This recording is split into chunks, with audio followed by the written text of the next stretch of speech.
Well, we're in the middle of the crisis that you all know about. I know about. We're living in it, right?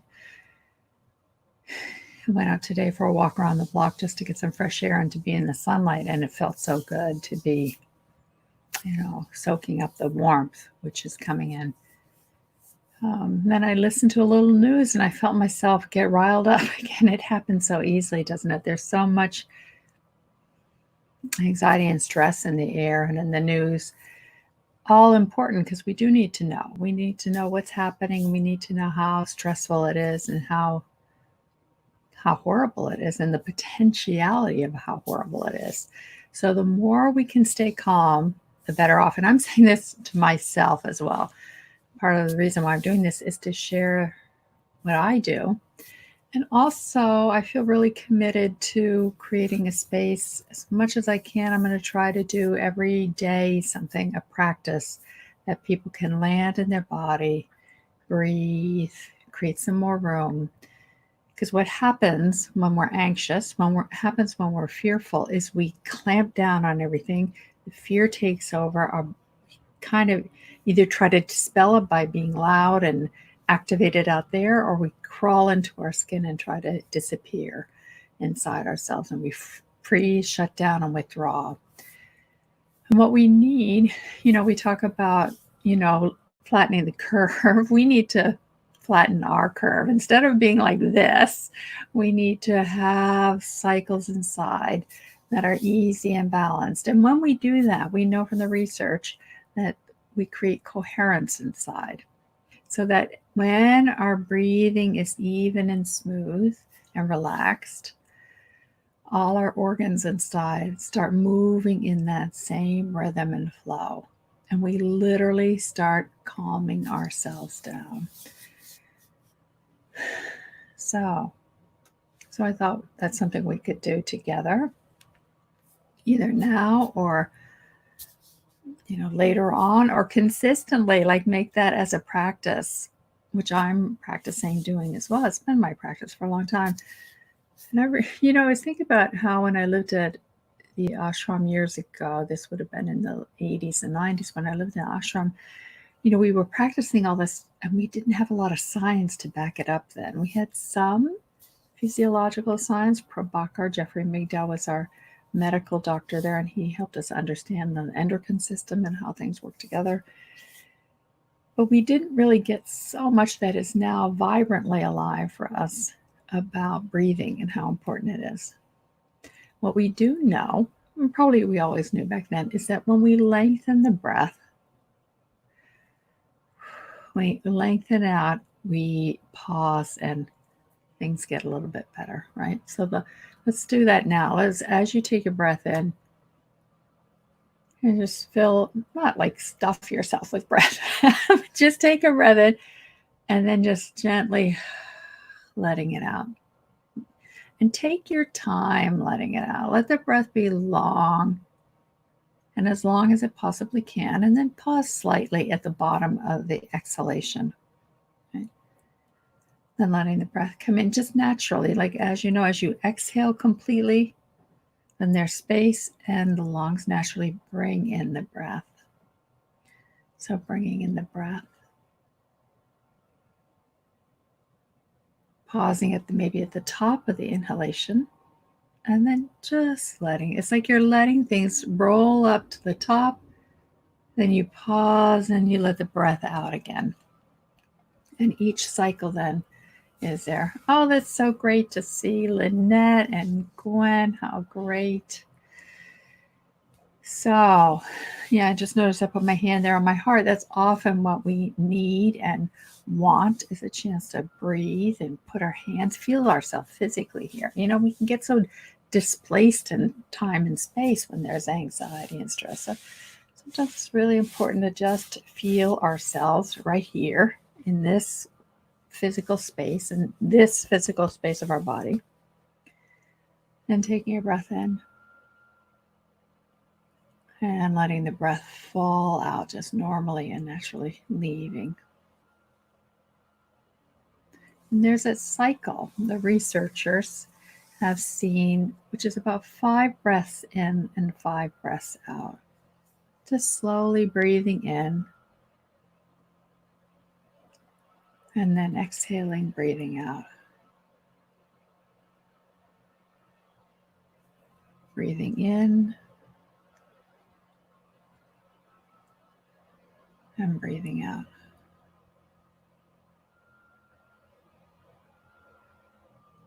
This is not to hyperventilate, but to practice that gentle, easy flow and see how it's going for you.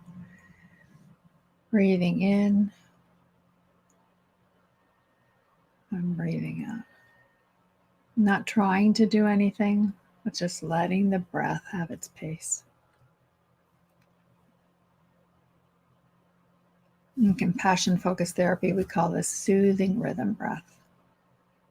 The researchers call it coherent breathing, or the royal road of breath. Yeah, so it's just breathing in and breathing out.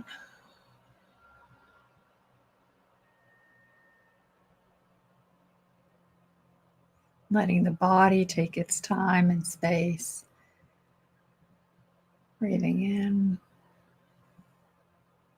and breathing out. Now, one of the variations you can do, I can do, we can all do, and it's so important, especially at this time, is to imagine that you're breathing in goodness. Breathing it in. And there's always so much goodness, in the mess of all the noise of what's wrong and what's hard and what's not going well. There's also a tremendous amount of goodness out there. Stories that we have all heard. So important. Keep posting them and sharing them. And then remembering to breathe in that goodness. Take that goodness into your heart, to your spine, to your muscles, anything that's contracted. And then breathing it out. And breathing out your goodness. Letting your goodness intermingle with others in the world. Just letting the breath in and breathing out that goodness.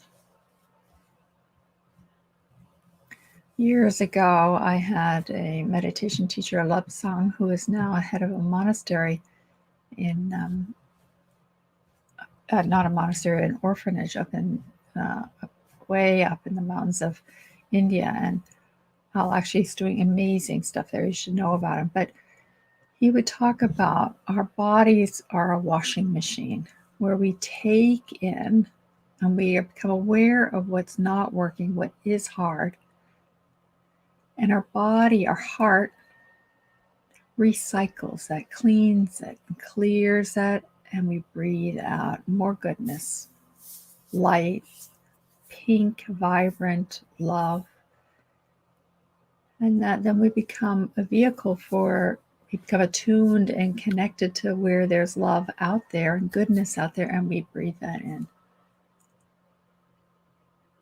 Breathing it in and letting it flow out.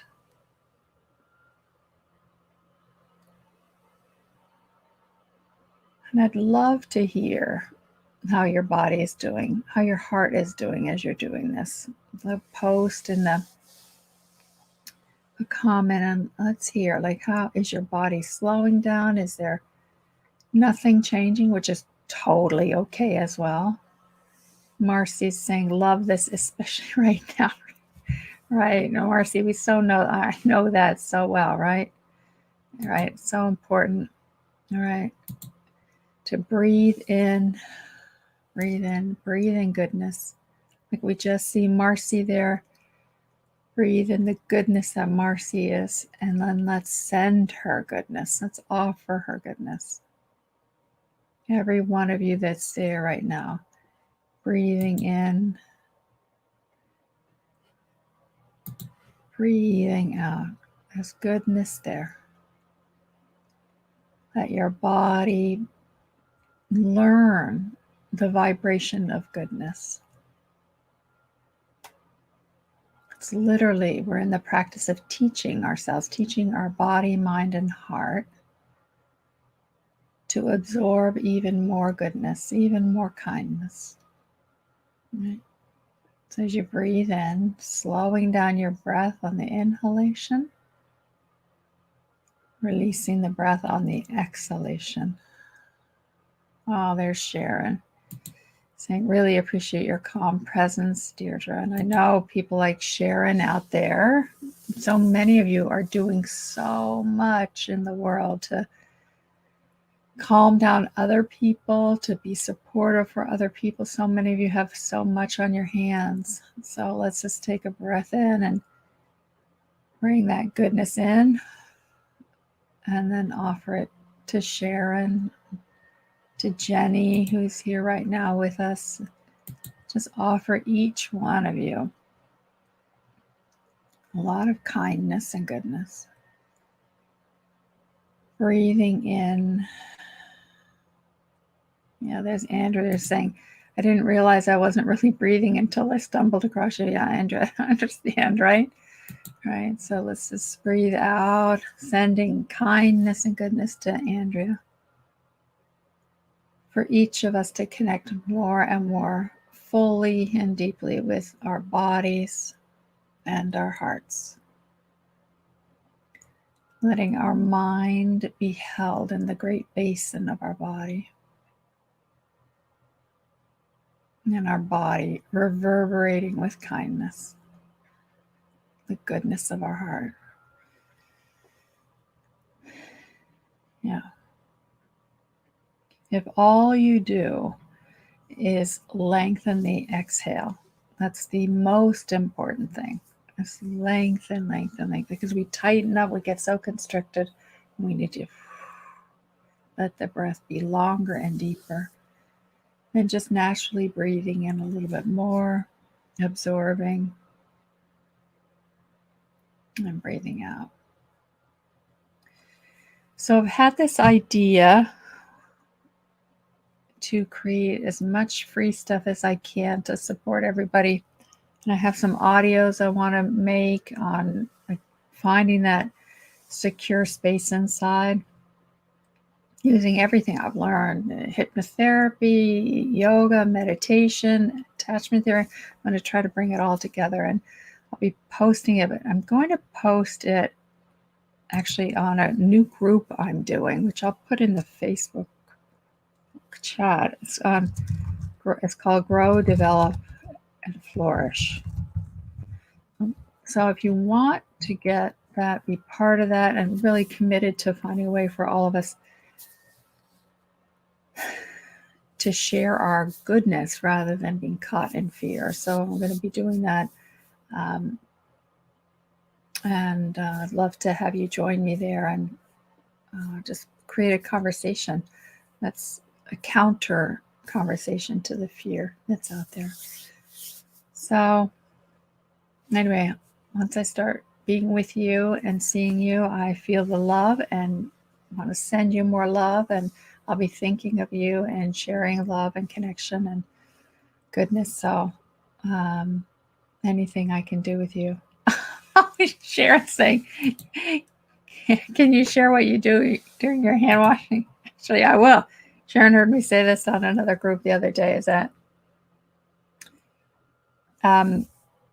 years ago when I was, deep in my yoga and meditation practices, I would think about the path of surrender and letting go.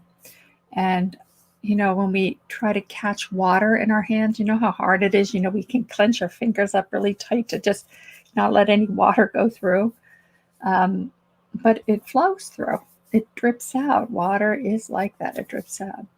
And I thought, when I've been washing my hands, I thought, oh, this is what this is about. This is about letting go. This is about washing, letting go what needs to go so that what needs to come can come in. This is so much, I think, what's happening on the planet. When I talk to people who are so alive with knowledge of the earth and the plants, people like Cammie McBride, some of you know about, and who just understand the depth of the plant wisdom, that something is going on that's totally disrupting us. When you say, this is never seen anything like this, disrupting the entire planet at the same time.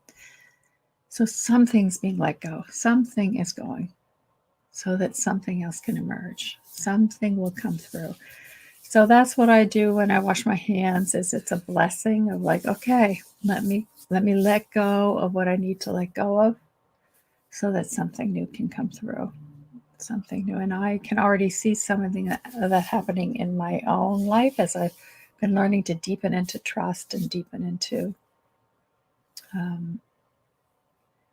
just letting the flow of life move me, letting prana, the life force, just carry me rather than being afraid or worried or trying to control life. It's like, let it go, let it go. Whatever needs to go, let it go so that something else can come. So, my dears, I'll send you a lot of love. I'll be praying for you and blessing and lots of loving kindness and goodness to you. And I'll post something tomorrow and just be in touch. And whatever I can do to help, let me know. And I'll do whatever I can on my end. All right, my dears. Love you.